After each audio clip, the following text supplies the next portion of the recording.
네, 김병준 교수님께서는 학력은 대구 상고를 졸업을 하시고 영남대학에서 정치학 학사, 한국외대 대학원에서 정치학 석사, 그리고 미국의 델라웨어 대학원에서 정치학 박사 학위를 받으셨습니다. 예, 경력은 굉장히 이제 많으신데 그걸 제가 다 넣어달라고 했습니다. 그래서 요 다음 커트에도 계속이 됩니다. 미국에서 박사학위를 받으시고서 강원대학에서 또 이제 학생들을 가르치시다가 국민대학교 행정학과 교수를 1986년도서부터 시작을 하셨습니다. 그래서 경실련 지방자치특별위원장, 그런 시민 참여 활동도 하셨고, 전국 사립대 교수협의회 공동회장, 그리고서 이제 2002년에 노무현 대통령 후보 정책자문단장, 2004년에 대통령 정책실장, 그리고 2006년도에 교육인적자원부 장관 겸 부총리를 지내셨고, 또 2006년에 정책기획위원장을 지내셨습니다. 그리고서 공공경영연구원과 사회디자인연구소 이사장을 이제 지내셨습니다. 그리고 몇 년 전까지 동아일보에 김현 칼럼을 이제 작성을 하셔서 아주 그 예리하게 현실을 분석을 하고 전략적으로 그 대안을 제시하는 그런 칼럼을 쓰셔서 많은 분들한테 아니면 사랑을 받은 바가 있었죠. 그리고 이제 2018년 7월 작년에요, 자유한국당 비대위원장을 지내셨고 현재 국민대 명예교수를 하고 계십니다. 쭉 이렇게 여러 가지 경력을 갖다가 적어놨지만은 우리 교수님, 위원장님의 경력을 이렇게 좀 정리를 해보면은 한 4가지로 꼽을 수가 있습니다. 교수로서의 길이 있었고, 그 다음에 NGO를 통한 어떤 사회활동 참여자로서의 길이 있었습니다. 그러고서는 어떤 그 정책 문제를 갖다 해결하기 위해서 행정부의 정책 담당자로서의 길이 있었습니다. 그리고 이제 4번째로는 뭐 작년 그 일이고 하지만은 입법부의 한 축을 담당하고 있는 정당 활동에 또 이제 참여를 하시는 쭉 그 폭을 이제 넓혀 오셨습니다. 그래서 혹자는 우리 이제 김병준 교수님에 대해서 어떤 그 문제가 생겼을 때 그 문제 해결을 위해서 드러난 그 대증요법적으로 그 문제를 갖다가 해결하는 것이 아니라 근본 원인에 대해서 고민을 하고 근본적인 그 해결책을 갖다가 이렇게 제시하는 아주 균형 감각이 있는 전략가로서의 어떤 풍모를 갖고 있는 분이다라고 이제 평가를 내리기도 했습니다.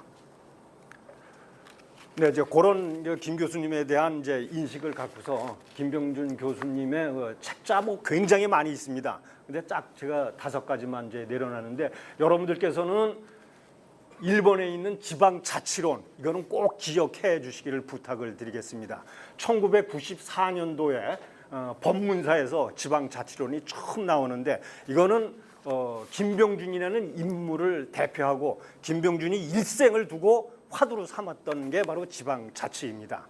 그래서 이 책이 94년도에 나왔는데 그동안 뭐 수정도 하고 개정도 하고 재개정도 하고 증보도 하고, 그래서 아마 최근 2015년도인가 16년도에 아마 그 최신판이 나온 걸로 알고 있습니다. 그래서 김병준 교수님, 김병준 위원장님의 모든 거는 지방자치로부터 시작이 됩니다. 그래서 지방자치로부터 시작이 돼가지고 지방자치를 통한 주민 참여, 또 시민 참여, 그다음에 지방자치의 조그마한 그 문제를 해결하게 한 어떤 수단 방법으로서의 수기 민주주의, 이런 것들이 우리 김병준 교수님께서 추구하는 국가 운영 체제의 근간을 이루고 있다고 얘기할 수가 있겠습니다. 그렇기 때문에 여러분들께서는 다른 거는 다 잊어버리시더라도 김병준 하면 지방자치, 지방자치 하면 김병준, 그건 꼭 기억을 해 주시기를 부탁을 드리겠습니다.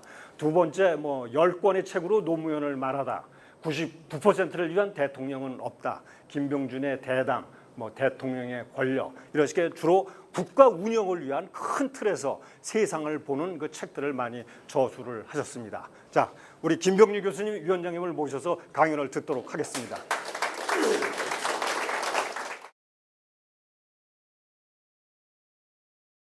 오늘 제가 이야기 드릴 게 이제 이 국가 운영 체계에 관한 이야기인데, 이게 우리가 좀 어렵게 이야기하면 한없이 어려워질 수 있는 이야기인데 되도록이면은 굉장히 단순한 언어로 그냥 쉽게 우리끼리 이야기하기 좋게 좀 한번 설명을 해보자. 그리고 이야기를 한번 들어보자. 이런 생각에서 제가 이야기를 드리겠습니다. 사실 1년이 더 됐습니다만 2018년에 제가 포럼 올해에서 강의를 국가주의 문제를 가지고 강의를 한번 한 적이 있는데 그때하고 겹치는 부분이 없지 않아 좀 있습니다. 들으신 분은 어쩔 수 없이 좀 겹치는 부분이 있으니까 양해를 해주시면 감사하겠습니다. 요즘 강의를 바로 시작하기 전에 다른 말씀을 하나 드리고 가면 정말 걱정이 많습니다. 저뿐 아니라 이 자리에 계신 분들이 다 그래 아마 걱정이 많으셔서 이 자리로 오셨으리라고 생각합니다. 요즘 한일 관계 이야기만 해도 아마 많은 분들이 걱정하고 계실 겁니다. 제가 실제 있었던 일을 하나 이야기 드려요. 어느 정도로 우리가 걱정인가. 한일 관계가 하도 나빠지고 그다음에 북미 회담이다 뭐다 뭐 미북 회담이다 복잡하게 얽혀가지고 제가 비대위원장 마지막 한 열흘 정도 놔두고 급하게 일본을 갔습니다. 일본을 갔는데요. 공항에 내리는 순간에 반항 감정이 그냥 이렇게 확 앞에 와서 닿는 겁니다. 아이 큰일 났구나. 그 왜 그런가 하면은 제가 누구하고 약속을 하고 갔는가 하면 일본의 니카이 간사장 자민당의 니카이 간사장하고 뭐 그러니까 아베 총리는 총리하니까 거기 바쁘시고 당은 니카이 간사장이 책임을 지고 있는데 그 니카이 간사장하고 전심 약속을 하고 갔거든요. 그리고 제가 야당의 한국의 대한민국의 제1야당의 대표입니다. 제1야당의 대표가 저쪽 당의 실질적인 대표인 니카이 간사장하고 전심 먹기로 약속을 하고 그걸 이제 하루 지금 공항에서 내려서 전심 식당으로 지금 가고 있는 겁니다. 가고 있는데 전화가 왔습니다. 뭔가 하면 전화 내용이 뭔가 하면 전심 식사 자리에 자기가 못 나오겠다는 겁니다.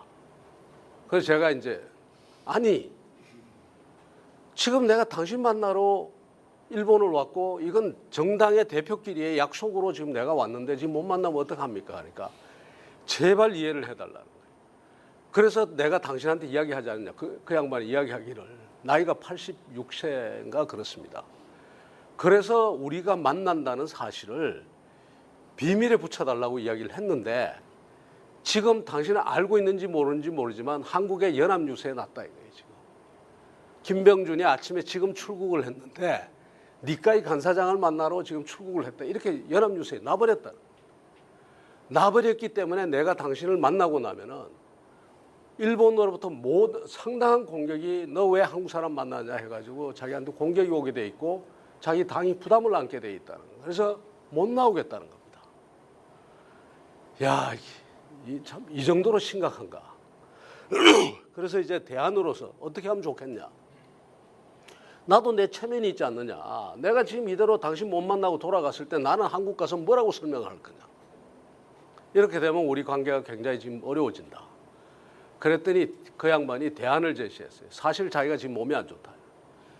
그 부인이 얼마 전에 돌아가셨는데 그 추모제 준비하느라고 거기 신경을 썼더니 사실 지금 몹시 안 좋은 상태니까 기왕 이렇게 된 거 그러면 실질적으로 내 모든 일을 전부 내 비서실장 하는 내 아들이 다 한다.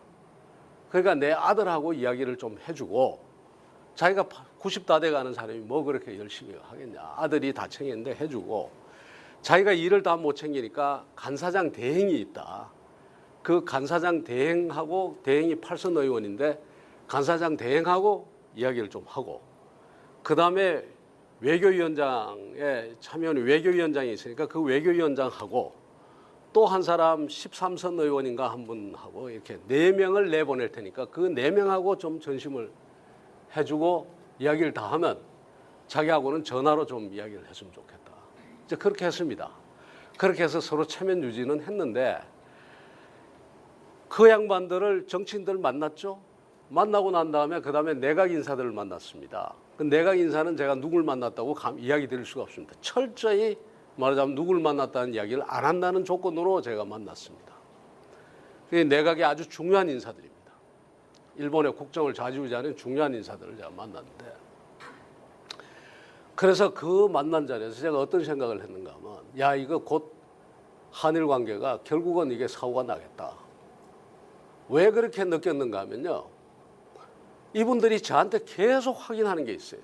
제가 지금 이 이야기를 며칠 뒤에 페이스북에 써서 올리려고 합니다. 지금부터 하는 이야기는. 일본 사람들이 계속 확인하고 있는 게 뭔가 하면, 문재인 정부가 동북아의 근원적인 질서를 갖다 지금 바꾸려고 한다는 겁니다. 그게 뭐냐?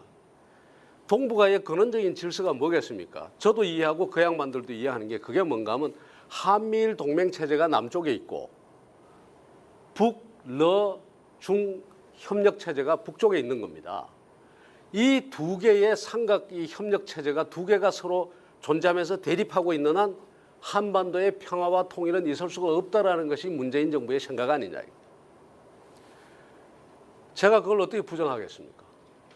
계속 이야기를 해보라. 그러니까 이분들이 이야기를 해요. 만일 이런 인식 속에서 결국은 이 남쪽과 북쪽 간의 이 동맹체제 내지는 협력체제가 서로 대립하고 있는 것을, 이것을 지워야지만 한반도에서 평화와 통일이 이루어지는데, 그러려면은 먼저 무엇이 깨어져야 되는가 하면 한미일 동맹체제가 깨어지고 협력체제가 깨어져야지 북쪽도 깨어질 거라고 생각하고, 그러면서 대안적 질서를 생각하는 거 아니냐. 그런데 자기들은 그 대안적 질서가, 문재인 정부가 생각하고 있는 대안적 질서가 뭔지 모르겠다. 지금 현재 구도가 깨지고 난 다음에 그러면 어떤 세상을 갖다가 동북아에서 어떤 질서가 나타나기를 원하는지 자기들은 잘 모르겠는데, 하나 분명한 거는 결국은 중국의 헤게모니를 인정하고 그 헤게모니 속에 남쪽과 북쪽이 같이 거기에 종속되는 거 아니냐. 그거 말고는 동북아의 새로운 질서가 아무리 생각해봐도 자기들은 없다는 거예요. 그런데 일본은 어떠냐? 일본은 중국 중시에 중국의 헤게모니를 인정하고 그 밑에 남북한이 놓이고 하는 것이 통일이 되고 안 되고 간에 중국의 헤게모니를 인정하고 그것이 주도하는 동북아 질서는 일본인 이상 절대 받아들일 수가 없다는 겁니다. 이것은 일본의 국운을 걸고서 자기들은 막는다는 거예요. 이거는 자기들이 절대 용납할 수, 자기들만 용납할 수 없는 게 아니라 미국도 당연히 용납하지 못한다는 거예요. 중국의 헤게모니를 인정하는 거예요. 그래서 자기들은 막고 미국도 막을 텐데 이건 막을 거다. 그런데 문재인 정부는 어쨌든지 이걸 갖다가 새로운 어떤 대안적 체제를 만들기 위해서 오히려 한일 관계가 나빠지는 것을 방관하거나 오히려 엔조이하고 있거나, 한미 관계가 나빠지는 것을 방관하거나 엔조이하고 있는 거 아니냐. 일본은 이거 묵인하지 않을 거다. 저한테 어떤 감이 딱 오는가 하면, 아, 이건 뭔가 터진다. 터질 뿐만 아니라 일본은 항상 그랬습니다. 제가 이 말을 했더니 오늘 기자가 누가 칼럼을 쓰면서 인용을 했더라고요. 일본은 한국에 대해서 접근할 때 항상 조직적이고 전략적이고 지속적입니다.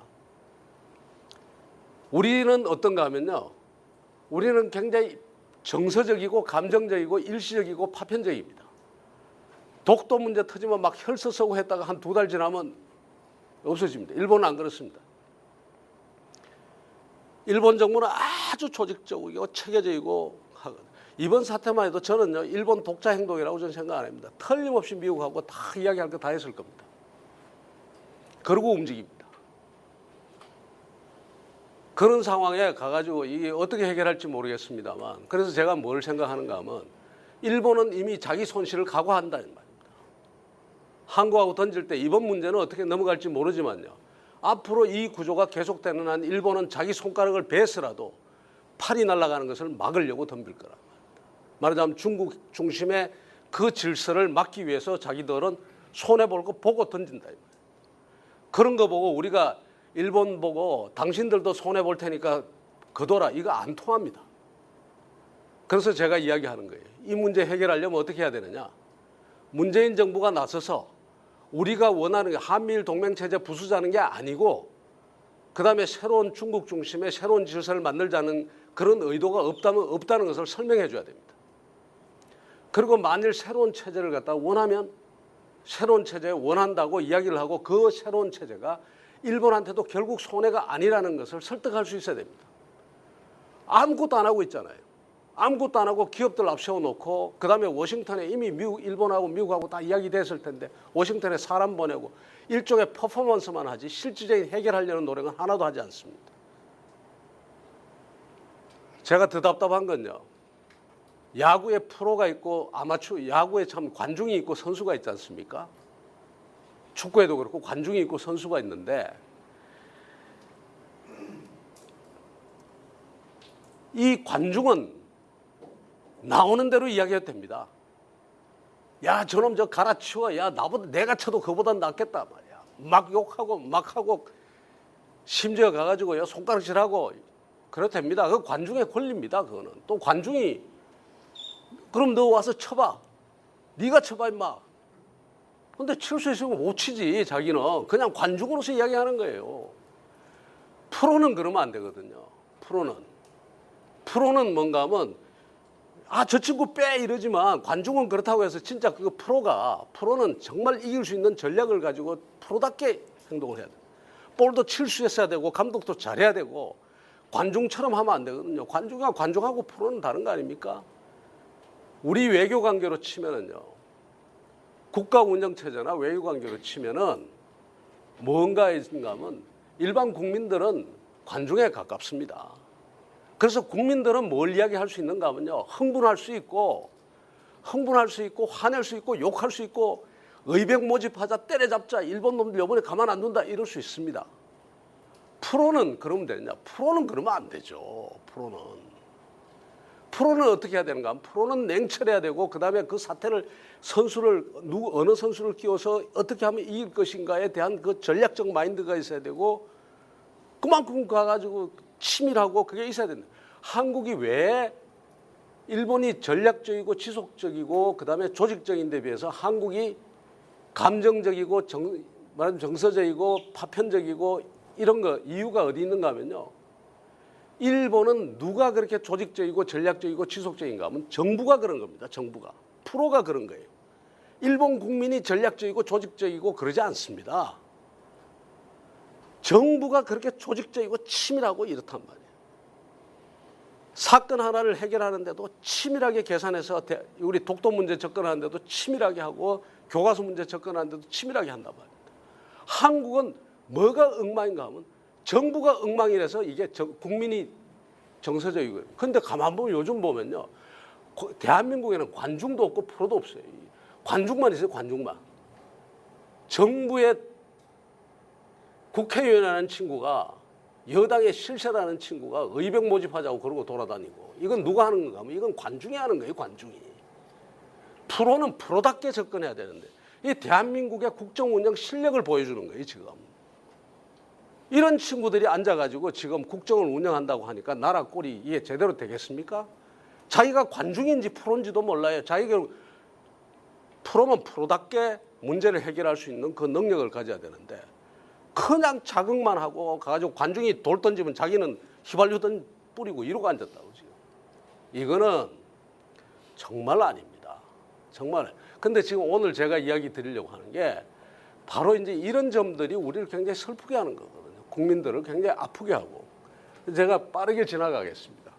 우리 사회가 얼마만큼 변화가 심한지는 제가 이야기 드리지 않겠습니다. 굉장히 빠르게 변하지 않습니까? 그리고 도대체 정신을 차릴 수가 없어요. 사람들이 투자를 해도 일자리는 안 나오죠. 지금 일자리 점점 줄어듭니다. 일자리 줄어들 뿐만 아니라 기술 발전의 속도가 너무 빨라가지고 우리가 다 따라잡을 수가 없을 정도로 굉장히 빠르게 지금 움직입니다. 그러다 보니까 우리 사회가 바꿔야 될 게 너무너무 많습니다. 산업구조도 바꿔야 되죠. 산업구조, 지금 현재의 산업구조로는 절대로 대한민국의 미래를 보장할 수가 없습니다. 바뀌어야 되죠. 이미 우리 사회를 갖다 이때까지 우리 성장을 이끌어왔던 그런 섹터들이 이미 경쟁력이 뒤처지고 있지 않습니까? 이런 거 가지고는 이제 안 되거든요. 우리가 이제 뭐 그야말로 소득 수준이 3만 불이고 4만 불이면 3만 불, 4만 불 수준에 맞는 산업 구조를 가져가야지 1만 불, 2만 불 벌 수 있는 산업 구조를 가지고 4, 5만 불을 갖다 바라보면 안 되지 않습니까? 그만큼 기술도 더 발달하고 하여튼 바꿔야 될 게 너무너무 많아요. 게다가 기술 발전의 속도가 빨라지면서 하나 제가 예를 들면 요즘 사람 안 쓰지 않습니까? 전부 기계로 일을 한단 말이에요. 기계로 일을 하면은 제조업이 앞으로 어디로 가겠습니까? 한국이라든가 중국이라든가 동남아시아 같은 나라 가겠습니까? 그렇지 않으면 미국이나 유럽이나 인도나 중국 가겠습니까? 당연히 그쪽 나라로 가죠. 왜? 어차피 사람 안 쓰는데 사람 안 쓰는 제조업 같으면은 어디에 가는 게 가까운가 하면 소비시장 가까운 데 가는 게 낫고 에너지 가격 싼 데 가는 게 나을 거 아닙니까? 그 에너지 가격 미국 같으면 에너지 가격 싸지. 게다가 소비시장 가깝고 있으니까 물류 비용 안 들지. 미국에서 생산하지. 어차피 사람 만드는 거 기계로 생산할 것 같으면 거기서 생산하지 말라고 한국에서 생산해서 가져가겠습니까? 인도만 해도 마찬가지죠. 어차피 사람 안 쓰는 인도서 공장 만들어서 거기서 인도에 유럽에 뿌려버리면 그만이지. 한국에서 만들어서 가져갈 이유가 없지 않습니까? 그러니까 제조업부터가 벌써 어느 쪽으로 다 몰리는가 하면 지금 미국이나 유럽 쪽으로 다 몰리는 겁니다. 지금 미국은 제조업 KBS에서 작년에 한 특별 프로그램 중에 하나입니다. 제목이 뭔가 하면은 미국에 있어 제조업의 르네상스. 제조업의 르네상스 시대가 미국에. 이게 트럼프가 공갈을 쳐서 그런 게 아니라 너들 안 들어오면 안 된다. 공갈 치고 뭐 트럼프가 정책이 그런 게 아니라 시장 자체가 이미 구조가 그렇게 바뀌는 겁니다. 미국 가서 생산해서 거기서 파는 것이 훨씬 유리하단 말이에요. 그러니까 이런 것만 하더라도 그러면 한국의 제조업이 빠져나가면 우리는 빨리 다른 더 높은 첨단 산업 쪽으로 가든가 기존의 산업 구조가 다 바뀌어야 되죠. 이거 하나만 가지고도 엄청난 일을 해야 되는데 자, 이 일을 자, 사람 길러내야죠. 기술 발전시켜야죠. 산업 구조 조정해야죠. 그다음에 금융산업 전부 개편해서 우리 저 자본시장 경쟁력 높여야 되죠. 해야 될 일이 산더미처럼 많단 말이에요. 그렇게 해야지 이제 우리가 먹고 사는데 이 일을 누가 할 수 있느냐는 겁니다. 우리 한번 물어보자고요. 이 일을 과연 단도직입적으로 대한민국 정부가 이 일을 할 수 있을까? 이 일 해낼 수 있을까요? 산업구조 조정하고 그다음에 R&D 발전시키고 뭐 이거 하고 저거 하고 지금 해야 될 일이 산더미 같은데 첨단 산업 발전시키고 이 일을 과연 정부가 할 수 있을까 한번 그러면 정부 내지는 국가가 할 수 있을까 물었을 때 정부라고 하면 뭐고 국가라고 하면 우리 실질적으로 어디를 이야기를 합니까? 국회가 있고 그다음에 행정부가 있고 이 두 개 합쳐가지고 정부고 또 아니면 국가 부분을 이루는 거 아닙니까? 그런데 한번 보십시오. 지난번에도 제가 소개해드렸습니다만은 대한민국 지금 정부 국가 부분이 결정을 할 수 있는 능력이 있는 거 한번 들어보자고. 제가 청와대에 있으면서 하도 의사결정의 속도가 늘어가지고요. 뭐가 되는 게 없어요. 결정을 할 수가 없어요. 결정을 하려고 하면은 그 다음에 여기서 이의가 걸리고 저기 이의가 걸리고 여기 들고 일어나고 저기 들고 일어나고 계속 들고 일어나니까 뭘 도대체 결정을 할 수 없어요. 결정을 해서 그 결정한 것이 국회에 가서 법이 돼가지고 나와줘야 되는데 그래야지 국가가 돌아가는데 실질적으로 해보니까 노태우 정부 때부터 시작해서 그때 제가 청와대에 있을 때까지 2006년까지 3,131건의 국회를 통과한 재개정 법률을 전부 다 조사를 했거든요. 전수조사를 했습니다. 3,131건.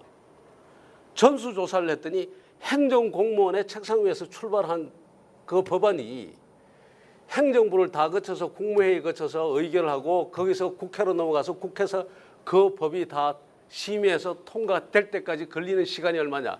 평균 35개월입니다.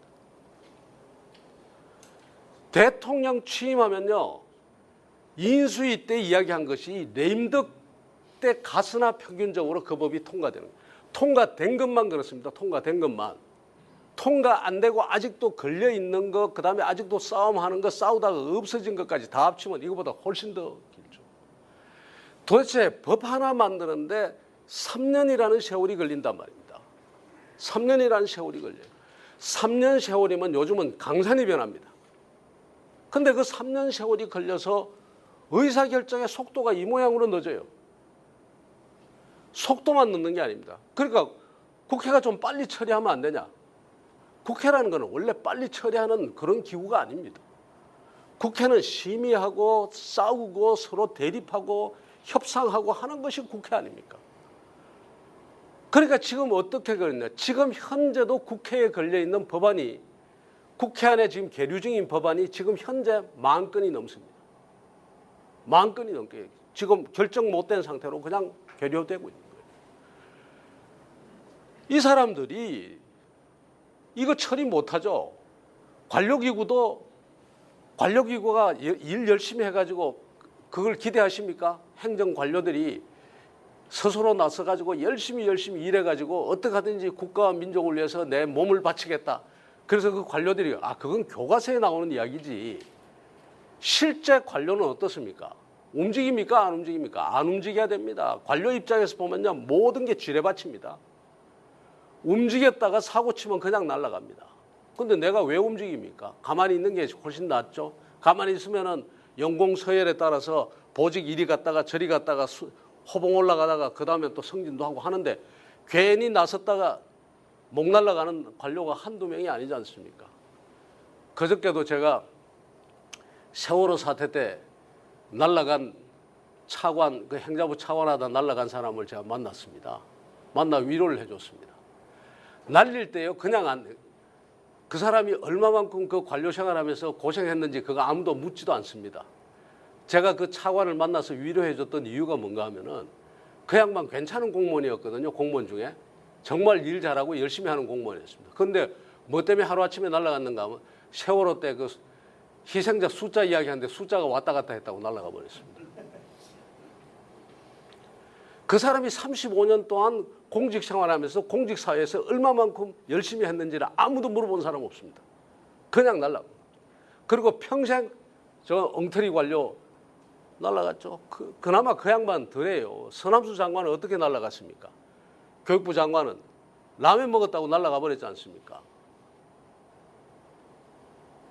옆에 천막 안에서는 치킨 먹은 사람은 괜찮고 밖에 나와가지고 라면 먹고 사람 눈에 보였다고 그냥 날아가 버린 겁니다. 그리고 평생 여기 이마에 황제라면 그걸 달고 다닙니다. 아직도. 만나면 서남수 장관 하면 저 황제라면 그때 그 사람 공무원 괜찮은 공무원이거든요. 그러니까 이게 언제 날아갈지 모르고 어쨌든 차라리 서남수 장관이 그 자리에 안 갔으면요. 그 현장에 안 가고 서울에 있으면서 서울 전화나 하고 차라리 안 갔으면 안 날아갔죠. 그거 위로한다고 갔다가 날아간 거예요. 지금 저 해안 경비선 간 것도 그러지 않습니까? 현장에 출두한 경비정장 날아가 버렸습니다. 좀 멀리 있어서 거기 이제 안 간 사람은 그거 안 날아갔거든요. 이런 상황에서 공무원들이 뭘 언제 일을 하고 언제 나서서 국가 민족을 위해서, 그러니까 결국 제가 이야기 드리는 것은 일이 지금 결정이 안 되는 거예요. 전부 속도가 느려가지고요. 이 변화가, 세상의 변화가 빠르면은 국가의 의사결정도 빠르게 내려져야 되는데 국가의 의사결정이 빠를 수가 없도록 돼 있다는 겁니다. 그런데 그럼 합리적이긴 하냐? 우리 좋은 개인이든 국가든 조직이든 간에 살아남으려면 결정을 잘해야 되고 그 결정은 어떻게 해야 되는가 하면 아까 좀 빠르게 시적절하게 해야 되고 그 다음에 그 결정의 내용이 합리적이라야 됩니다. 목표를 달성할 수 있어야 되거든요. 그런데 우리는 목표를 달성할 수 있지도 않아요. 어디에 끌려가 세월호 문제만 해도 그렇지 않습니까? 세월호 문제만 해도 안전에 관한 문제잖아요. 사람들이 다 물으면 이렇게 이야기를 해요. 세월호 전과 세월호 후는 역사가 달라졌다고. 세월호로 대통령이 날아갔습니다. 그 정도 되고 그만한 생명이 죽었으면은, 어린 생명이 죽었으면은 대한민국 국민이 전체가 통곡을 하고 그랬지 않습니까? 그러면 그 뒤에 뭔가 달라졌었어야죠. 안전에 관한 문제가 달라졌었어야 되는데 달라졌습니까? 안 달라졌습니다. 지금도 연안 여객선들 20년 넘은 배들이 여전히 그대로 차량 싣고서는 그거 뭡니까? 묵지도 않고 그냥 달립니다. 지금. 배 3배가 들어왔습니까? 3배 안 들어왔습니다. 여전히 20년 이상 된 배들 지금 수입하고 있습니다. 왜 20년 이상 된 배 수입하느냐? 다른 이유 있습니까? 새 배 사가지고는 수입을 낼 수가 없으니까 헌배 사오는 거 아닙니까? 헌배 어디서 사오냐? 일본 같은 데 가서, 일본은 20년이면 폐선을 시킵니다. 그 일본서 폐선된 거 그거 우리 사가지고 와서 그거 가지고 영업하는 겁니다. 그래야지 뭐가 맞는가 하면 수지 타산이 맞단 말입니다. 그래도 수지 타산이 안 맞아가지고 어떻게 하는가 하면 세계 어떤 나라도 여객선에다가 짐을 화물을 싣게 하는 데가 없습니다. 근데 우리는 여객선에다가 상업용 화물을 마음대로 싣도록 또 허가해 주거든요. 왜 정부는 왜 허가해 줍니까? 그렇게 허가해 줘야지만이 그나마 타산이 맞도록 해줄 수 있기 때문에 해준다. 그러니까 또 어떻게 해요? 여객선에다가 화물을 실으려고 하니까 또 개조해야 되죠. 여전히 지금 계속되고 있습니다. 여전히. 달라졌습니까? 달라진 거 하나도 없습니다. 뭐가 달라졌는가? 그때 뭐 했습니까? 그러면 문제가 세월호 같은 문제가 터졌음에도 불구하고 그 문제를 가지고 해결하는 게 아니라 그 문제를 적을 찌르는 무기로만 쓴단 말입니다. 너 이거 세월호 터졌을 때 대통령 7시간 어디가 있었어? 그때 너 라면 먹었지? 너 그때가 숫자 틀리기 이야기했지? 이거 죽이는 데만 그걸 쓰지 안전 문제를 해결하는 거는 날아가 버렸단 말입니다. 그러니까 지금 계속 터지고 그 이후로도 세월호가 가라앉고 난 다음에도 또다시 가가지고 스텔라 데이지오가 남지중해에 배 통째로 가라앉아 버렸지 않습니까? 왜 우리는 남지중해 스텔라 데이지오 가라앉고 죽었는데 우리는 통보가 안 하죠? 사람 8명밖에 안 되거든. 어른 8명 죽은 거는 지금 눈에 보이지도 않는 거예요. 그 큰 배가 가라앉았는데, 그러니까 이거는 뭔가 하면 의사결정의 속도만 느린 게 아니고요. 의사결정에 무엇을 그 문제를 해결하는데 우리가 노력을 기울이지 않는다는, 누가? 정부가요. 국회가, 행정부가. 기울이지 않아요. 정치권은 더더욱 안 기울이죠. 정치권은 관심이 어디가 있습니까? 지금 아까 제가 이야기했죠. 산업구조조는 얼마나 중요하고, 지금 우리가 R&D를 갖다가 새롭게 더 북돋우는 게 얼만큼 중요하고, 그 다음에 인적 자원을 갖다가 우리가 더 인적 자원을 좀 육성해가지고 모든 4차 산업 하려면 그런 거 아닙니까? 근로자들이 지식 근로자가 되고 지식 노동자가 돼줘야 되잖아요. 기계에 적응도 할 줄 알아야 되고. 그런 인력 양성 체계 이거 신경 안 쓰고, 자본시장을 어떻게 바로잡냐 이것도 신경 안 쓰고, 어디가 있는가 하면 너 말이자면 그날 그 말 했지 안 했지 이거 가지고 지금 매일 싸우는 겁니다. 국회 안에서. 말 다 해서 뭐 이거 이제 내가 언제 그랬냐 뭐 네 그랬잖냐 그거 가지고 회의 그만하자 나가고, 지금 이 판 아닙니까? 우리 사회가 해결해야 될 문제에 해결하는 것이 아니고, 그야말로 이걸 두고 뭐라고 했는가 하면, 오래전에 우리가 아는 성호 이익 선생이 성호사설에서 이렇게 이야기를 했습니다. 오늘날 백성의 생활이 극도로 공공에 빠져 어린아이가 우물에 기어 들어가는 것보다 더 위태로운 상황이다. 지금 바로 오늘 우리를 이야기하는 거예요. 그런데 조정에서 정치를 한다는 사람들은 가지를 당겨 잎을 따는 것 같은 지엽적인 것일 뿐 근본은 건드리지 않는다. 마치 대장장이가 쇠붙이를 다루는 것과 흡사하다. 대장장이는 시원찮은 분에 쇠를 달고 결만 두들겨서 기구를 만든다. 지금은 뭐를 할 때냐? 무쇠를 녹여서 주무가 둥글거나 모나거나 그야말로 판을 바꿔야 될 이런 시기에 하는 짓이 이 불에 달고서 가지고 홈이 두들기고 날 바로 요 일이나 하고 있다. 지금 우리 정부가 그 꼴 아닙니까? 국회가 그러고 있고 행정부가 그러고 있습니다. 문제에 들어가질 않아요. 그러니까 합리성도 떨어지고 의사결정의 속도도 떨어지는 게 이것이 우리나라의 우리 국가입니다. 지금 우리 정부입니다. 특히 이번 정부는 제가 굉장히 유감인 게 하나 있습니다. 제가 이 이야기는 차마 참 드리고 싶지 않은 건데 기왕 나온 김에 한마디만 드리면, 내가 야당 대표를 하면서도 될 수 있으면은 문재인 대통령을 좌익으로 몬다거나 빨갱이로 몬다거나 좌익이다 빨갱이다 이런 소리는 입에 담지 않았습니다.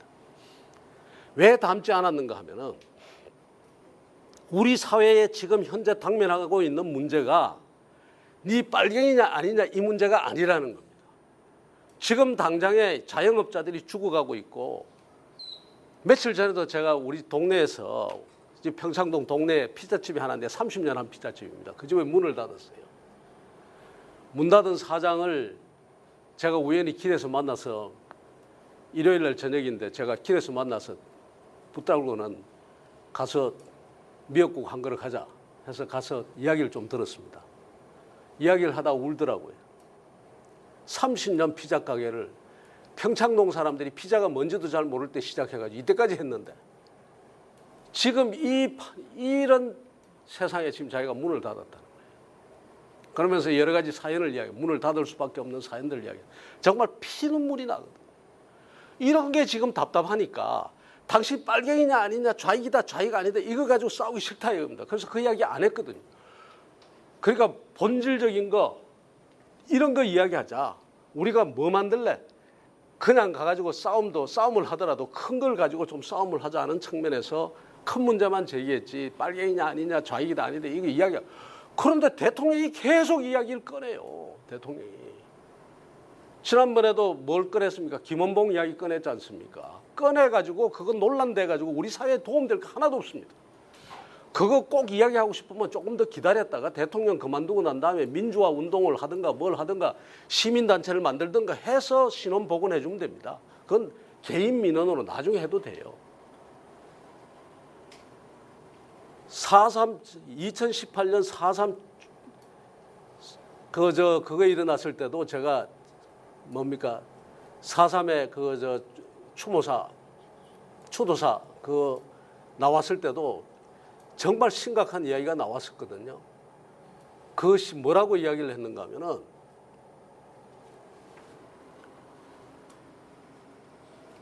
순이 오빠, 이산화 시인의 한라산, 그 다음에 안치환의 무슨 노래 이런 작품들을 통해 가지고 대통령이 그렇게 이야기했어요. 자기는 한국 근대사를 이해하게 됐고 4.3의 진실을 알게 됐다. 이렇게. 그러니까 그런 시와 그런 문학 작품들을 통해서 한국 근대사를 이해했다라고 그렇게 이야기를 했거든요. 그런데 이 중에 이산화 시인의 한라산 시를 읽으신 분이 있는지 모르겠습니다만 한 구절 인용해 볼까요? 뭐라고 나오는가 하면 이런 대목이 나옵니다. 빨치산이 다쳐가지고 자기 진지로 돌아가면서 그렇게 합니다. 진지로 돌아가면서 막 그 아주 비참한 장면을 써놓고 뭐라고 했는가 하면 우리가 죽거든 우리를 덮어다오.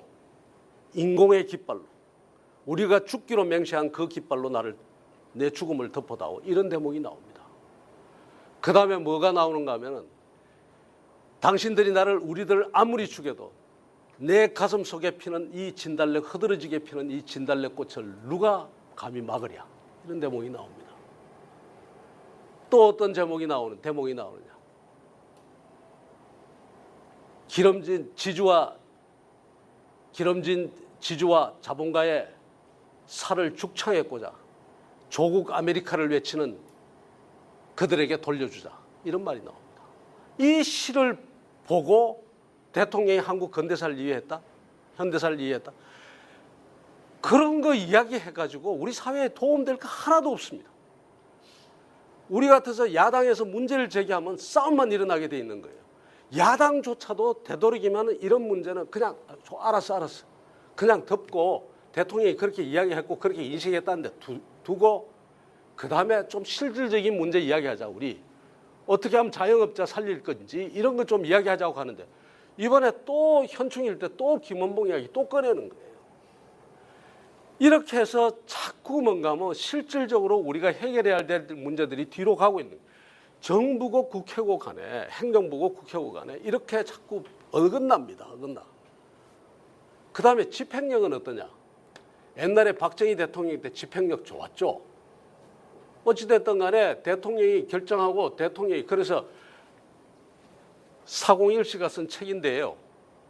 1970년대에 하버드 대학에서 출판한 책인데 책 제목이 Government Business and Entrepreneurship인 한국 경제 발전에 있어서 이런 정부와 기업 이런 거에 관해서 쓴 책입니다. 이 책에 참 재밌는 부분이 하나 나오는데 그 재밌는 부분이 뭔가 하면 한국은 의사 결정보다 집행을 더 잘하는 나라다 이렇게 나옵니다.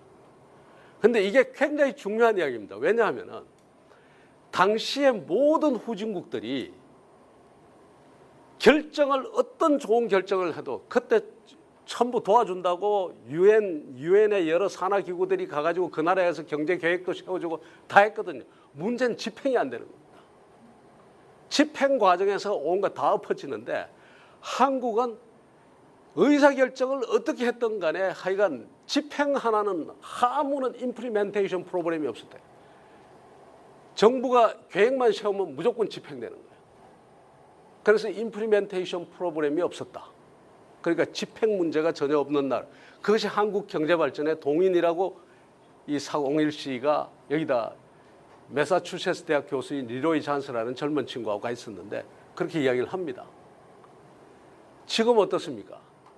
지금 정부가 결정한 의사결정하고 정부가 결정한 것들이 착착 집행이 됩니까? 안 됩니다. 집행하는 순간에 여기 정부 스스로 엎어버리고요. 공항을 갖다가 저 여기로 한다고 했으면 여기로 하든가 하네. 정부가 엎어버려. 집행하는 게 아니라 정부가 도로 엎어버려요. 김해공항 확장한다고 해다가 그거 한다고 하고 대구공항을 옮긴다 안 옮긴다 옮긴다고 또 해놓으니까 이쪽 동네 주민들이 들고 일어나니까 또 못하고 안 옮긴다니까 저쪽 동네 주민들이 일어나니까 또 못하고 집행력이 엉망입니다. 그래서 제가 지금 뭘 말씀드리는 겁니까? 국회고 행정부 간에 의사결정을 빠르게 의사결정을 할 수도 없고 의사결정을 합리적으로 할 수도 없고 결정된 그 사항을 집행도 못하고 이거 결국 뭐냐? 국가는 이제는 국가나 국가 부분 내지는 정부는 이제는 더 이상 우리 국가를 이끌 수 있는 그런 능력을 상실했다는 겁니다. 이것이 단순히 문재인 정부의 이야기가 아닙니다. 문재인 정부뿐만 아니라 앞으로 들어설 정부도 이렇게 말하자면 일사불란하게 대한민국 끌고 가면서 옛날처럼 경제 발전시키고 집행 잘하고 이런 거 하는 그런 정부는 앞으로 대한민국에서 안 나올 거다 이 말이에요. 왜 그러냐? 이제는 벌써 민권이 신장돼 가지고 사람들이 다 자기 이해관계 그거 들고 나와서 이거 해달라 저거 해달라 온갖 싸움을 다 하는데 정부가 그것을 말려가면서 끌고 갈 그런 정도의 그게 없습니다. 오히려 국회의원들은 그 파편화된 이해관계에 앞장서기 바쁩니다. 자기 동네 이해관계 반영해야지 자기 캠프의 이해관계 반영해야지 국회의원들이 독자적인 노선으로 나는 이렇게 가야 된다고 당 그 밀고 가면서 이렇게 가는 그런 나라가 이제 못 된다. 그래서 저는 이미 국가 부분은 대한민국에서 아무리 정치 혁신이 일어나고 아무리 관료제를 혁신하고 골백번을 해도 국가는 더 이상 한국의 미래를 국가 부분 행정부와 국회는 더 이상 대한민국의 미래를 책임질 수 없다. 저는 그렇게 결론 내립니다. 그러면 어떻게 해야 되느냐? 없으니까요. 이렇습니다. 국가가 엉망으로 돌아갈 수밖에 없습니다. 엉망으로 돌아가니까 이 사람들이 어디로 가는가 하면 국가를 운영하는 사람들, 대통령부터 국회의원들이 전부 어디를 따라가는가 하면 대중영합주의로 흐릅니다. 왜냐하면 내가 일을 잘하면 일을 잘해가지고 표를 얻을 텐데 어차피 일을 못하잖아요. 일 못하니까 표 얻으려면 어떻게 해야 되냐? 표 따라가야 되는 거예요. 그러니까 표 따라가기 제일 좋은 게 뭡니까? 대중에 영합하는 겁니다. 그때그때 영합하는 거거든요. 막 뿌리는 거야, 돈. 이 보십시오. 얼만큼 대중영합주의가 심한가요? 복지국가를 한다는데 진짜 복지국가가 어떻게 움직이는지 한번 보십시오. 정말 복지국가가 어떻게, 이 덴마크, 세계에서 가장 복지 수준이 높은 국가가 덴마크고 스웨덴 이런 나라들 아닙니까? 덴마크의 소득세 최고 세율이 몇 %냐? 덴마크의 소득세 최고 세율이 59%입니다. 100을 벌면은 소득세를 제일 많이 내는 사람은 100을 벌면은 59를 세금으로 내는 겁니다. 60 가까이. 그러면 어떤 사람이 최고 세율을 내느냐? 인구의 1%? 10%? 아닙니다. 누가 내는가 하면요. 근로자 평균 소득의 1.2배만 벌면은 최고 세율의 대상이 됩니다. 우리 돈으로 얼마를 벌면 되는가 하면 내가 계산해 봤더니 그 크로네를 한국 돈으로 계산했더니 약 5,870만 원, 6천만 원을 버는 사람은 59%의 소득세를 때려버립니다. 누가 내느냐 하면은 59%의 소득세를 내는 사람들이 중산층들이라는 겁니다. 중산층 이상 최고소득자까지 50%를 때려. 그 사람들이 세금을 내서 복지국가를 운영하는 겁니다. 복지국가를. 그러니까 돈 나오는 데가 있다는 겁니다. 그럼 중산층은 왜 내느냐? 이게 지금 6천만 원밖에 안 내는 사람은 왜 59%를 세금을 내는가 하면 아무 말 없이 내거든요. 왜 내느냐 하면 내가 낸 것보다 더 온다는 확신이 있는 겁니다. 우리가 물건을 사도 혼자 사는 것보다는 여러 사람이 같이 사면은 싸잖아요. 공동구매를 하면. 일종의 말하자면 복지라든가 의료라든가 교육이라는 것도 일종의 그렇게 집합적 공동구매의 개념으로 생각하니까 훨씬 더 효율적으로 싸게 살 수 있다. 내가 2천만 원 세금 내면 실질적으로 3천만 원 올 거라고 생각하고 또 자기는 실제로 그렇게 받고 그렇게 세금 내는 겁니다. 그 다음에 부자들은 왜 내냐? 중산층이 나보다 훨씬 적게 내는 사람도 저렇게 내는데 내가 못 낼 이유가 뭐냐? 내는 겁니다. 그리고 그 돈은 어디다 쓰이느냐? 사회를 안정시키는 데 쓰이고 뭐 여러 가지 말하자면 인력을 양성하는 데도 쓰이고 교육을 시키는 데도 쓰이고 이렇게 되는 거죠. 그래서 세금을 내는 겁니다. 스웨덴이 몇 퍼센트를 내느냐? 스웨덴의 최고 세율이 지방세와 국세를 합해서 57%입니다. 57%의 높은 세율을 내는 사람이 누가 세금을 내는가 하면 근로자 평균 소득의 1.6배만 벌면은 그 세금을 내야 됩니다. 1.6배 내면 얼마인가? 제가 계산해 봤더니 약 8,500만 원, 8,400만 원 정도 됩니다. 8,400만 원 정도 연소득이 되면은 거기에 대해서 57%의 소득세를 내요. 우리는 어떠냐? 우리는 소득세의 면세자 비율이 전체 납세자 중에서 면세자 비율이 오히려 지금 50% 가까이 됩니다. 49%, 48%. 그리고도 계속 뭐라고 하는가 하면 부자들한테만 세금 거두면 되는 걸로 자꾸 이야기를 합니다. 부자들한테만 세금 걷어가지고 복지국가 하는 나라는 세상에 없습니다. 그런데 계속해서 가가지고 부자들한테 걷어가지고 복지국가 한다고 그러고 아니면은 세금 안 거두고도 복지국가 한다고 큰소리 뻥뻥 치는데 이거야말로 파퓰리즘 아닙니까? 대중영합주의란 말이에요. 그냥 따라가는 거예요. 뭐든지 공짜로 줄게. 공짜로 줄게. 그리고 실제 공짜로 줍니다. 지금 이게 다음 선거 때도 큰 문제입니다. 지금 현재 2018년에 현금급여로 국민들한테 주는 돈이 지금 현금급여로요. 자기가 보험료라든가 그다음에 여러 가지 그 부담금이라든가 이런 거 안 내고 받는 사람들이 그 나가는 돈이 21조 원이 나갑니다. 지금. 작년에. 내년부터는 10만 명에게 청년 구직 활동 수당을 하는데 6개월간 월 50만 원씩 뿌리겠다는 300만 원까지. 내년부터 중위소득 60% 저소득층에게 취업 지원 자금을 또 5,040억 뿌리겠다는 겁니다. 막 뿌립니다. 이게요, 지금 하나의 미스테리가. 근데 이게 성공을 하거든요. 어떻게 성공을 하는가 하면은 내년 선거에 지금 가장 큰 지금 야당이 당면하고 있는 지금 큰 위험이 4가지가 있습니다. 하나가 뭔가 하면은 분열구도입니다. 무슨 우리 공화당 뭐 이런 거 가지고 막 저렇게 되면서 바른미래당, 자유한국당이 분열구도. 이 분열구도가 극복 못하면 야권이 이제 패하게 돼 있는데 이게 지금 큰 과제 중에 하나고 이게 넘어야 될 산입니다. 두 번째가 뭔가 하면 북한 변수입니다. 김정은 위원장이 어떤 형태로든 몇백만 표를 행사하려고 어떤 노력을 해도 할 겁니다. 틀림없이. 그래서 그것이 지금 큰 변수고요. 세 번째가 인적 혁신의 변수입니다. 민주당은 인적 혁신을 할 수 있는, 정부 여당은 인적 혁신을 할 수 있는 자원을 가지고 있습니다. 공사공단의 자리도 나눠줄 수가 있고 뭐 여러 가지 사업도 줄 수가 있고 그래서 회유도 가능하고 협박도 가능합니다. 협박 가능한 거는 뭔가 하면 정보를 가지고 있거든요. 각종의 비리 정보라든가 이런 걸 이제 정부가 가지고 있다.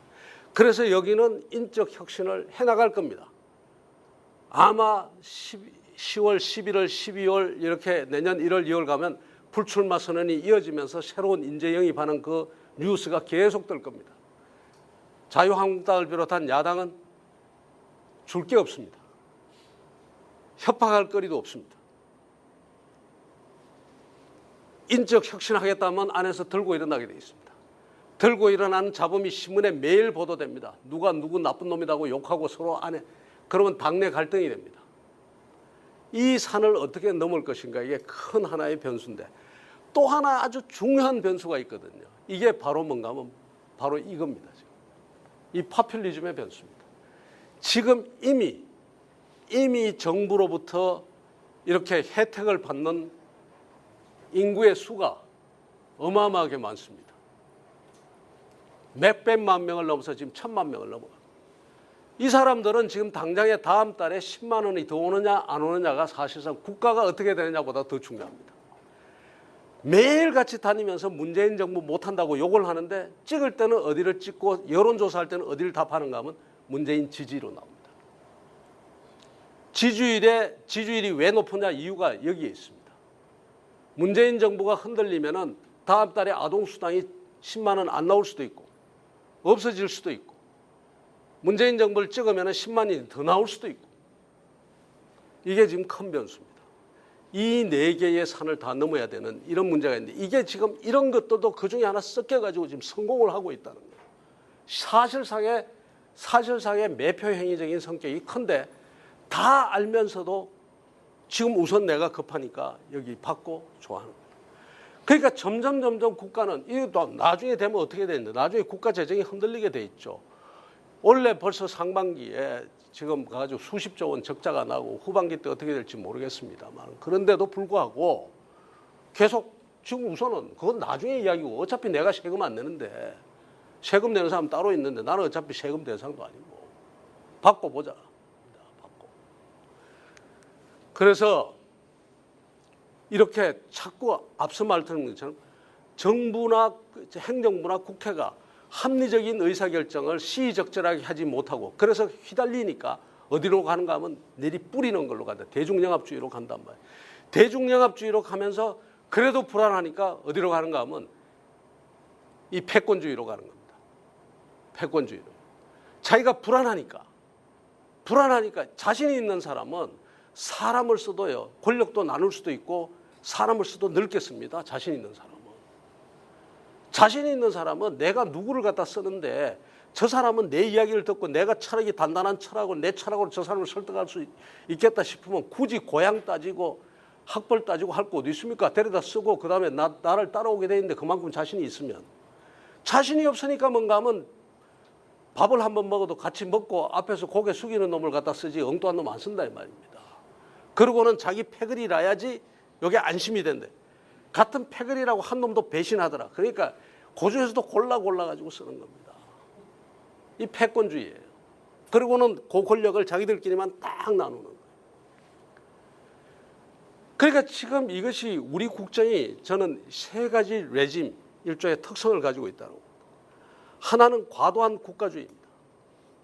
국가가 아무데나 개입을 해요. 국가가 아무데나 개입을 하는데 능력도 없으면서 개입을 합니다. 능력도 없잖아요. 그런데도 온갖 데 개입을 합니다.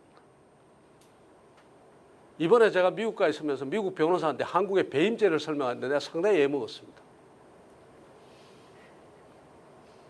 야, 한국서는 이래 하면은 이 배임죄라고 해서 걸려 들어간다는데 야, 배임죄를 갖다 영어로 하려니까 이 영어가 배임 그래서 내가 사전을 찾아봤어요.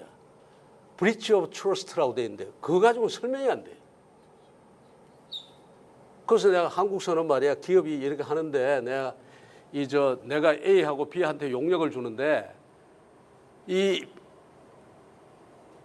A는 같은 일을 A는 10,000원 해주겠다고 그러고 B는 11,000원 해주겠다고 하는데 B가 11,000원이 내 해주지만 사실상 나한테 앞으로 도움을 계속해서 줄 거고 손님도 여러 사람 데려다 줄 거고 앞으로 나한테 정말 여러 가지로 도움을 줄 사람 같아서 내가 11,000원에 줬다.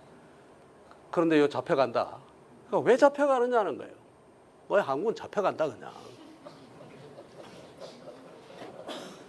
투자자나 주주나 소비자나 그렇지 않으면은 채권자에게 책임지면 될 일을 왜 검찰에 책임을 져야 되냐? 국가에 왜 책임을 져야 되느냐?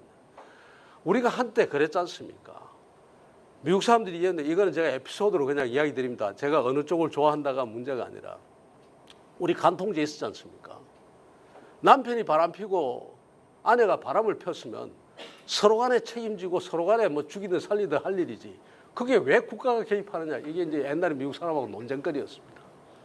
그래서 우리는 국가가 개입한다. 근데 그게 왜 국가가 개입하냐고. 아, 우리는 한다니까.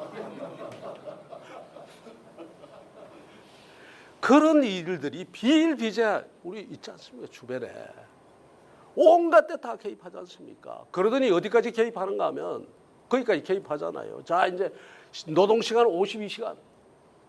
획일적으로 다 해. 최저임금 얼마? 획일적으로 다 해.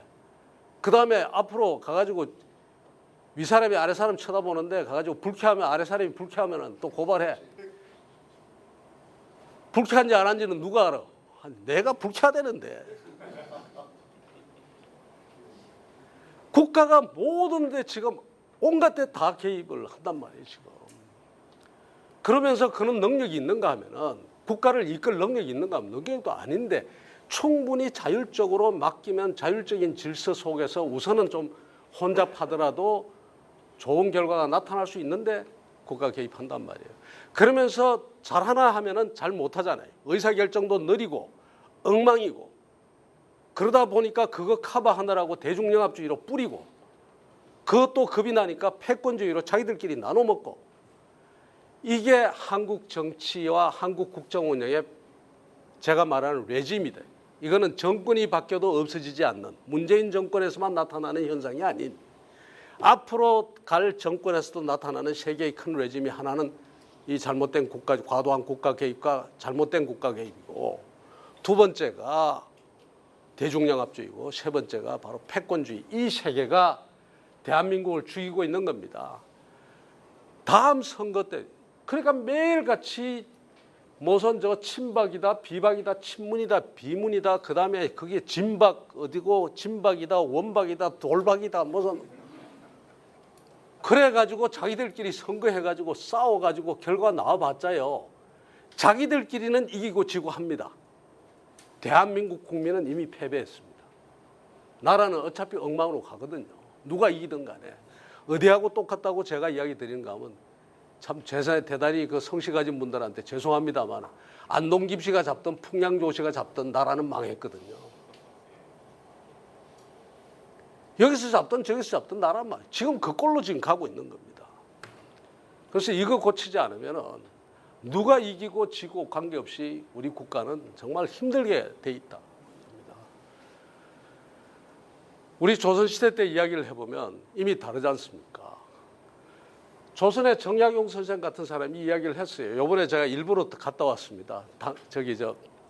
강진을 며칠 전에 가서 다산 초당 앞에 가서 한 1시간 동안 그 초당 마루에 앉아 있다가 왔습니다. 여기서 정약용 선생이 무엇을 느끼고 무엇을 썼을까? 그래서 그 초당 올라가는 길 가서 백년사로 넘어갔다가 그 다음에 또 초이선사가 들렀다는 이제 대형사까지 갔다가 이렇게 왔습니다만 오며 가며 이런저런 생각을 많이 해봤습니다. 어떤 맥락에서 가봤는가 하면 제가 그러고 또 명치유신이 일어났던 큐슈도 가봤거든요. 다산 선생이 이야기하지 않습니까? 경세유표 서문에 사람으로 치면 트럭 하나도 병들지 않은 것이 없어. 이대로 가면 필망국이라. 이 나라는 반드시 망할 것이오. 라고 했는데 이익 선생의 이야기를 하고 정약용 선생이 이야기를 했는데 조선은 바뀌지 않았습니다. 그대로 갔습니다. 조선시대 때의 그 기본적인 레짐이 뭡니까? 왕조 아닙니까? 왕조. 왕이 직접 통치를 하는 왕조고 사실상 왕이 하지만 왕을 둘러싸고 있는 패거리 집단들 그 사람들이 끌고 가는 그런 구조였는데 그게 일종의 레짐으로 조선시대의 레짐이죠. 안동기 씨가 잡던 통양조 씨가 잡던 그렇게 갔단 말이에요. 그 레짐은 이미 역사적으로 수명을 다한 레짐이었습니다. 이미 상공업이 발전하고 그다음에 세상 변화가 시작할 때 왕조라고 하는 것은 이미 우리가 역사를 보면은 왕조가 쇠퇴할 때는 쫙 왕조가 다 쇠퇴합니다. 이유가 있거든요. 그리고 공화정이 들었을 때는 공화정이 들어서는 그 이유가 있는 겁니다. 그만큼 세상이 변했기 때문에 왕이 더 이상 통치하는 구도가 무너지고 공화정이 일어서기도 하고 그다음에 절대 권력이 들어섰다가 다시 민주화가 되고 하는 것이 이게 다 이유가 있다 이 말이에요. 그런데 그 이유가 있음에도 불구하고 조선 왕조는 굳건히 버틴 겁니다.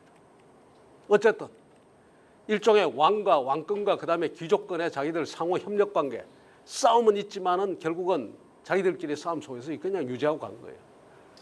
일본은 달랐죠. 일본은 큐슈에 있는 사무라이들이 들고 일어나 가지고 결국 엎어버렸습니다. 뭘 엎어버렸는가 하면 정치 체제 자체를 갖다 엎어버렸지 않습니까? 소위 다이묘가 중심이 돼가 쇼군이 중심이 돼 쇼군이 자기 주변에 있는 가신들이나 다이묘들 몇 명 데리고 하는 막부 정치를 하던 그 막부 체제를 무너뜨려 버렸습니다. 무너뜨려 버리고 뭘 만들었는가 하면 이 젊은 사무라이들이 소위 말하는 입헌군주제를 확립한 겁니다. 입헌군주제로 정치 체제 자체를 갖다 뒤엎어 버렸어요. 바꿨어요. 그 다음에 뭐가 바뀌었는가 하면 정치 주체가 바뀌어 버렸습니다. 귀족들인 다이묘들이 쇼군을 중심으로 하던 그 정치 체제가 입헌군주제 아래 이 혁명을 일으켰던 명치유신을 했던 젊은 사무라이들이 자기들이 정치인이 돼가지고 사실상 정권을 장악하고 정치의 주체가 그런 다이묘들에서 젊은 하급무사 출신의 사무라이들로 바뀝니다. 정치 체제가 바뀌고 그 다음에 정치의 주체가 바뀌니까 뭐가 바뀌는가 하면 의제가 바뀝니다.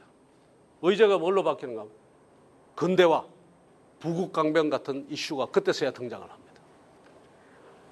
그래서 일본은 명치유신이 일본이라는 나라를 갖다가 완전히 바꾼 너무 바꾸고 너무 자신만만해가지고 결국은 대동아 공영이라는 엉터리 꿈을 꾸다가 혼이 났지만 국가가 망할 뻔했지만 어쨌든 그만큼 빠르게 성장하는 그 길로 갈 때 조선은 아무런 변화도 못하고 정약용 선생 같은 양반이 그야말로 통곡을 하듯이 이 나라는 이렇게 망할 것이요 하고 다산초당에 앉아 그러다가 나라가 망해버렸습니다.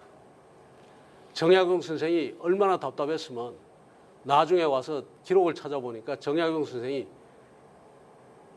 18년 동안의 그 귀향생활이 풀리고 난 다음에 한양에 와가지고 안동김 씨의 실체를 찾아갔더라고. 찾아가서 나도 벼슬할 수가 없느냐라고 물었던 모양인데 그게 정약용 선생이 변질을 해서 물은 게 아니라 너무너무 답답하니까 어떻게 하든지 정부 안에 들어가서 자기 꿈을 한번 펴볼까 싶어가지고 가서 접촉을 했던 거로 그렇게 지금 기록이 되어 있습니다. 그야말로 그렇게 해서 조선이 넘어가 버렸는데 이 나라는 그랬다 이 말입니다. 지금 우리가 그렇습니다. 저는 그렇게 생각합니다. 박정희 대통령 시절 때 아주 절대적인 지도자가 엄청난 힘을 가지고 국가의 곳곳에 가가지고 국가를 이끌고 나가고 그런 시절이 있었습니다. 실제 그런 권위주의 체제 아래서 국가가 온갖 곳에 개입을 해가지고 이끌고 나가면서 우리 경제를 일으켰고 저는 성공을 했다고 생각합니다. 우리가 그걸로서 보릿고개를 넘었습니다. 지금은 이제 더 이상 아니다. 그건 분명한 것 같습니다. 지금 이럴 수 있습니까? 옛날에 박정희 대통령 시대 같으면 가능했겠죠. 야, 당신 저 조선 문 닫아 빨리. 조선 문 닫고 뭐 하느냐, 저 메모리 반도체 말고 비메모리 반도체, 시스템 반도체 그쪽으로 당신 나가. 당신 저 석유화학 문 닫고 빨리 그 저 드론이나 만들고 인공지능이나 하고 글로 가. 박정희 시대 때 가능했을 겁니다. 이미 가능하지가 않습니다. 가능하지 않습니다. 옛날에는 그랬죠. 아이고 돈이 없어서 못하겠습니다. 아이 걱정하지 말고 은행장한테 가봐. 내가 전화해놨어. 필요한 돈 다 빌려줄 거야. 지금 그럴 수 있습니까? 청와대 행정관 한 사람이 기업의 비서실에 전화 한 통화 한 것이 게이트가 되는 세상입니다. 어차피 할 수 없습니다. 어차피 국가는 그런 통제력과 그런 것을 가질 수가 없습니다. 정부 부분은. 이제는 안 되는 겁니다. 안 되면서도 그런 권한을 가지고 지금 괴롭히는 겁니다. 시장을 괴롭히고 시민사회를 괴롭히고 국가가 곳곳에 들어가 온통 인가, 성인, 허가 그리고 조금만 하면은 검찰이 들어오고 그 위에 뭐 하는가 하면 정치 권력이 올라타고 그러고 있는 겁니다. 이 구조가 저는 바뀌어야 된다고 생각합니다. 지금은 이제 어떤 시대냐. 위대한 지도자가 나와가지고 엄청난 힘을 가지고 세상을 바꾸는 그 시대가 이미 아니다. 지금은 어떤 시대냐. 제가 당에 있을 때 이렇게 규정했습니다. 아이의 시대다. 제가 자유한국당 의원들한테 엄청 이야기했습니다. 우리 의식 바꾸자고. 그때 전부 박수치고 다 했거든요. 지금 물어보면 잘 모르고. 아이의 시대다. 아이의 시대는 탈국가주의 시대. 이젠 국가가 뭘 하는 시대가 아니다. 디지털 혁명이 가속화되고 이제는 국가가 집합적으로 뭘 하든가 지도자를 중심으로 똘똘 뭉쳐서 뭘 하는 것이 아니라 이제는 개인의 시대다. 디지털화된 개인의 시대고 이 개인에 연결된 개인이 권력을 만들어가는 네트워크 사회고 그런 사회다. 국가에서 개인으로 권력이 분화되는 시대고 이 개인이 어떻게 하느냐에 따라서 세상이 바뀌는 그런 시대가 됐다. 이제 국가가 시대 변화의 그 중심이고 원동력이 아니라 이젠 이 개인이다. 그 개인과 개인이 연결된 그 네트워크가 생명이 되는 그런 시대다. 그래서 아이의 시대를 이렇게 연결된 개인 권력의 탄생, 국가에서 개인에게로 권력이 분화되는 시대, 세상을 바꾸는 아까 이야기한 그런 겁니다. 그래서 아이의 시대라고 하는데 아이는 뭐냐? 아이는 요거는 제가 상당한 대한민국의 유명한 기획회사로부터 받은 아이디어입니다. 아이라고 했더니 아이를 대문자로 쓰지 말고 소문자로 쓰래요. 왜냐하면 소문자가 사람같이 생겼다. 머리하고. 그래서 아이의 시대다. 개인 한 사람 한 사람의 시대다. 아이는 나고 아이는 아이디어고 창의고 아이는 이니셔티브고 아이는 인벤션이고 아이는 이노베이션. 내 개인이 중심이 돼서 움직이는 사회고 창의적이고 이 개인이 주도하고 창조하고 혁신하는 그런 사회, 이런 사회가 지금 우리 아이의 시대로 가야 된다. 국가주의의 시대가 아니라 아이의 시대로 가야 된다. 그리고 아이의 시대의 경제는 어때야 되느냐 하면 국가가 대한민국에 그 말하자면 박정희 대통령 식으로 지도자가 위대한 비전과 아이디어와 철학을 가지고 획일적으로 국가를 쫙 끌고 가는 그런 시대가 아니라 이제는 국가는 뭐만 하는가 하면 개인이 하지 못하는 기능.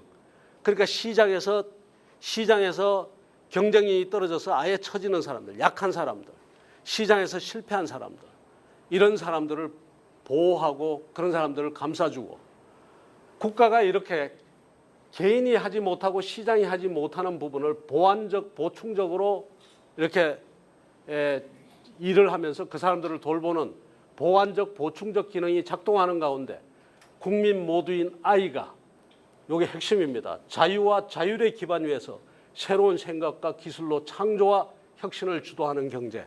이것이 아이의 시대의 경제가 돼야 된다. 자유시장 경제의 바탕을 두고 그 자유시장 경제에서 생기는 문제점을 국가가 보완적으로 해결해 주는. 그래서 성장의 축이 어디가 되는가 하면 성장의 축은 개인과 기업이 성장의 축이 되고 국가는 보살핌과 분배의 축이 되는 그런 시대가 열려야 되지.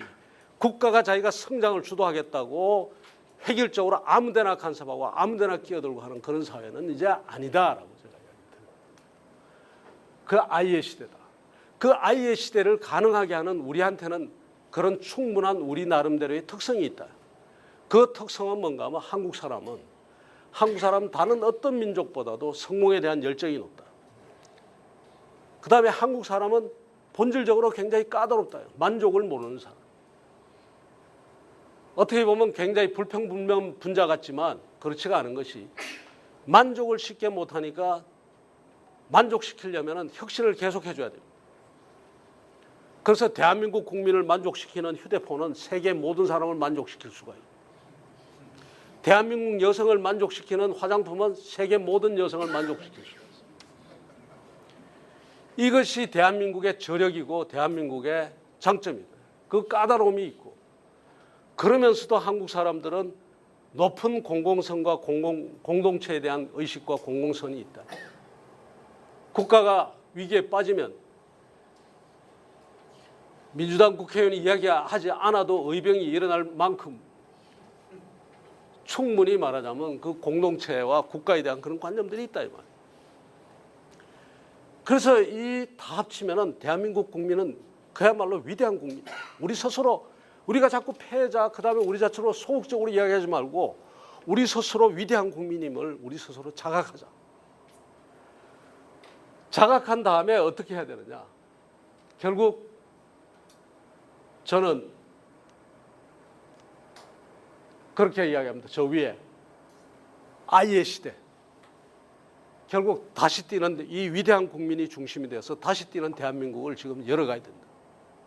그것만이 우리 경제가 일어설 수 있는 길이고 우리 사회가 일어나는 길이지 지금 대한민국의 대통령이 어떻게 자기가 직접 하겠다고 권력의 칼 빼들고 기업 조지고 그다음에 기업한테 공갈 협박하고 이래라 저래라 하는 그 시대 가지고는 그런 식 가지고는 이건 안 된다라고 저는. 오히려 어떻게 해줘야 되나?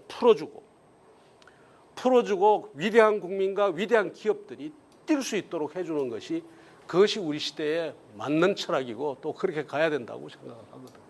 그래서 지금 저는 그렇게 감히 그렇게 이야기합니다. 동의 안 하시는 분들도 많으시리라고 생각합니다만은 지금 문재인 정부는 역사를 거꾸로 지금 가고 있습니다. 역사를 지금 거슬러 올라가고 다시 권위주의의 시대로 다시 가지고 국가를 온통 권력의 하수인으로 만드는 그런 시대로 지금 다시 가고 있습니다. 모든 사람들이 벌벌벌 떱니다. 모든 기업이 지금 오금이 저려 있습니다. 꼼짝을 못합니다. 언제 당할지 모른다는 그런 강박관념 속에서 그냥 입을 다물고 있습니다. 투자도 안 합니다. 그러면서 이게 이제 역사를 거꾸로 올라가고 있다.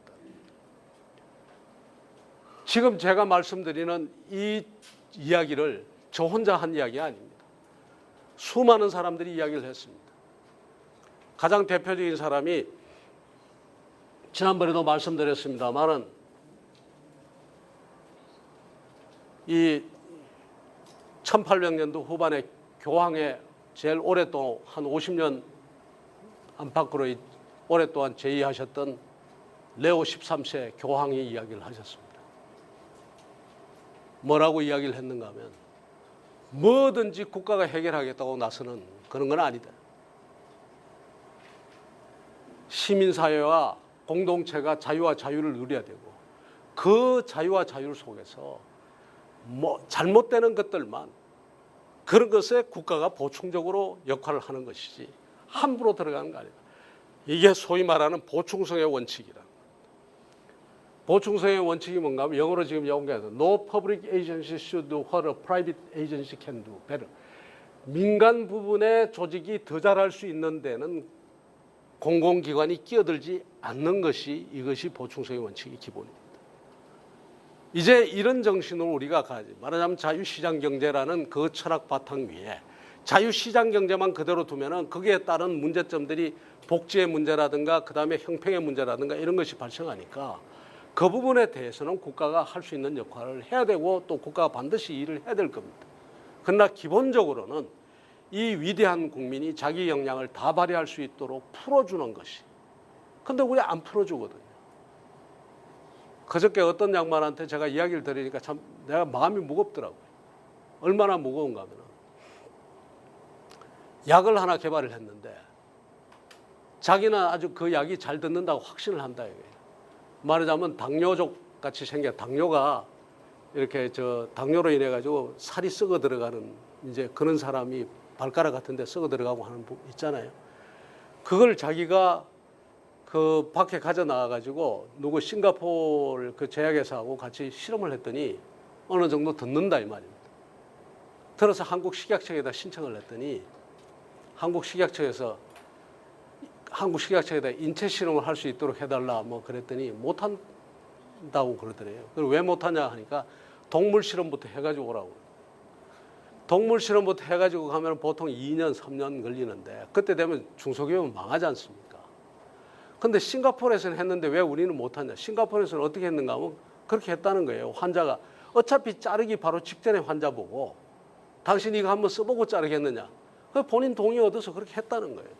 그래서 거기는 그렇게 했는데 우리는 그렇게 하면 안 되냐? 우리도 그 법에 그렇게 돼 있지 않느냐 하니까 그렇게 돼 있어도 공무원 입장에서는 허가해 줄 수가 없다. 혹시 사고가 나면 자기 책임져야 되니까. 결국 동물 실험부터 해오라. 결국 자기가 그 약의 그 레시피를 갖다가 결국 싱가포르에 팔고 말았대요. 이런 일들이 우리 사회에서 벌어지고 있는 거예요. 이게 뭔가 하면 그 국가의 그 과도한 규제들이 지금 막고 있는, 이래 놓고서는 무슨 R&D를 합니까? 이번에 불산가스 같은 것도 마찬가지 아닙니까? 우리가 충분히 생산할 수 있었고 생산하려고 했는데 어떤 일이 벌어졌느냐? 그런 일이 벌어진 거죠. 정부가 못하게 했잖아요. 환경단체들 반대한다고. 거의 결국은 지금 와가지고서는 이제 국산한다고 지금 또 야단 아닙니까?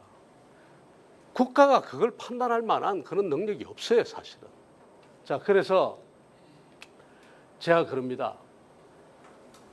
이 국가 부분이 큰 것이 이만큼 크고 시장과 시민사회가 이렇게 작았는데 이제는 어떻게 돼야 되는가 하면 이게 이렇게 균형을 이루는 대로 가줘야 된다. 좀 더 말하자면 민간 부분의 자율과 시장의 자율을 갖다 더 확대하는 방향으로 가줘야 되고, 그것이 지금 헌법에 천명이 되어 있습니다. 헌법에 어떻게 천명이 되어 있는가 하면 제19조 헌법 안 바꾸고 헌정책에 안 바꿔도 돼요. 그 정도로 대한민국의 경제 질서는 개인과 기업의 경제사의 자유와 창의를 존중함을 기본으로 한다, 이렇게 되어 있지 않습니까? 헌법에 규정되어 있는데, 헌법에 규정되어 있는데도 불구하고 계속 들어간다. 들어간 이유가 뭔가 하면 요 두 번째 거거든요. 여기 소위 경제민주화 조항입니다. 국가는 균형 있는 국민 경제의 성장 및 안정과 적정한 소득의 분배를 유지하고 시장의 지배와 경제력의 남용을 방지하며 경제 주체 간의 조화를 뭐 이렇게 돼 있는데요. 요 조항을 앞세워 가지고 지금 계속해서 국가가 온갖 데 다 들어가고 있는데, 아시다시피 1항과 2항이라는, 1항이 먼저 아닙니까? 아니면 두 개가 동등하다고 하더라도 위에 거 존중해 줘야 되죠. 그 이렇게 간다. 헌법재판소 판결도 그렇습니다. 어떻게 되어 있는가 하면 여기에 개인과 기업의 경제상의 자유와 창의를 최대한도로 존중 보장하는 자본주의 정신의 바탕을 둔 시장경제 질서이므로 라고 이렇게 판결을 내린 적도 있어요. 혼자도. 그래서 기본적으로 저렇게 가는 것이 맞다라고 저는 봅니다. 그래서 오늘 제가 이야기 드린 게 그렇습니다. 대한민국 이제 많은 분들이 이렇게 이야기를 합니다. 메시아가 나타나줬으면 좋겠다. 이순신 장군과 세종대왕 같은 분이 나타나서 단칼에 어떻게 쫙 없애고 어떻게 해줬으면 좋겠다. 이거 이제 안 됩니다.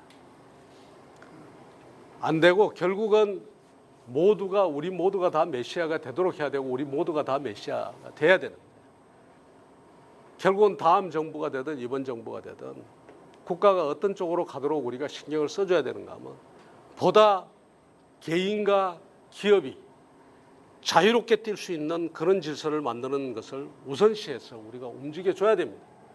그런 식의 사고를 하고 그런 식의 철학을 야당이 좀 가지고 그런 철학을 바탕으로 싸우더라도 그런 철학을 바탕으로 좀 싸우고 이렇게 해줘야지만 우리 경제가 풀리고 좀 나아지리라고 생각합니다. 이거 없이는 계속해서 국가 권력이 이렇게 엄청난 국가 권력이 우리 시민사회와 시장에 이렇게 깊이 개입하는 구도를 그대로 두고 그 속에서 우리가 무슨 해답을 찾으려고 그 속에서 해답 찾는 건 뭡니까? 관료주의 병폐를 없애자, 정치 개혁을 하자, 그 다음에 좋은 지도자를 모시자. 할 수 있으면 하죠. 그러나 그것은 한계가 분명하다. 한계가 분명한 만큼 국가 권력을 합리적으로 줄이는, 그리고 아무데나 개입하는 데 대해서 우리가 필히 경계를 하는 그런 정신을 우리가 가져야지만 국가가 바로 설 것 아니냐, 저는 그런 생각을 합니다. 그래서 제가 당에 있을 때 만든 게 뭔가 하면 아이노믹스라는 걸 만들었습니다. 그 아이노믹스가 아까 이야기한 그런 겁니다. 자유시장 경제 철학을 바탕으로 하고 국가의 보충적 역할. 그러니까 국가가 약자 보호하는 거 그거 하지 말라, 인권 보호하는 거 하지 말라 아닙니다. 인권 보호할 거 하고, 그 다음에 가서 약자 보호할 거 하고, 복지할 거 오히려 더 하려면 더 하고. 그러나 문제는 기본적으로 우리 사회의 중요한 주체는 개인과 기업을 갖다 뛰게 해주는 거, 이거는 보장해라. 그래서 그런 유의 이제 그 아이노믹스를 만들고 그다음에 아이팔리틱스라는 것을 또 하나의 철학을 만들었습니다. 그 아이팔리틱스는 뭔가 하면 국회의원이 보다 국회의원다워져라. 국회의원이 한 사람 한 사람이 헌법기관인데 이리저리 보수한테 꼼짝도 못하고 공천권에 묶여가지고 꼼짝도 못하고 그 밑에 줄줄이 그냥 가서 줄 서고 있는, 그리고 자기 목소리 하나도 내지 못하고 있는 이 구조를 벗어나는 정당 개혁을 어떻게 할 수가 없을까. 그게 이제 아이팔리틱스의 그 패러다임이었고요. 그래서 아이팔리틱스, 그다음에 아이노믹스, 그다음에 또 하나 만든 게 있었습니다. 그게 이제 자유한국당의 이제 PI, Peace Initiative, Peace Initiative라는 걸 이제 만들어 가지고 평화 통일에 대한 제안을 했는데, 그 평화 통일에 대한 제안은 오늘 제가 설명드리지 않겠습니다만 그 내용은 뭔가 하면 기본적으로 평화라는 것은 지속 가능해야 되고 그다음에 국민이 불안을 느끼지 않은 평화라야 된다. 그러나 지금 민주당과 정부가 추진하는 평화는 굉장히 불안한 평화죠. 핵을 머리에 이고 있는 평화는 불안한 평화고, 그다음에 그것이 지속 가능하지 않다라는 측면에서 어떻게 해야 되느냐는 그림을 그린 게 그겁니다. 근데 세 개를 열심히 이제 작업해가지고 어떻게 했는가 하면 의원들 한 사람 한 사람하고 토론 다 했습니다. 그룹별로도 토론하고 개인하고도 토론하고요. 그다음에 의원총회에 올려가지고 열렬히 전부 기립박수하고 이대로 이제 됐다, 이제 이거 가지고 우리가 이제 저쪽을 갖다가 국가주의 패러다임 가지고 더 딱 씌우고 그다음에 우리가 이번 자유시장 경제 바탕으로 해서 이렇게 가자. 우리 다 했거든요. 했는데 지금 그 아이노믹스가 어디가 있는가 하면 홈페이지에만 그냥 올라가 있습니다. 그리고 그 철학이 의원들의 말 속이나 행동 속에 묻어 나오질 않습니다. 이게 참 우리 정치의 한계인데, 이 한계인 만큼 우리가 정신 차리는 수밖에 없습니다. 정신 차리고 저도 또 당에 무슨 말을 할 기회가 있으면 또 다시 역할을 맡을 기회가 있으면 반드시 이런 것을 더 강화하는 그런 것밖에는 방법이 없다고 생각합니다. 감사합니다.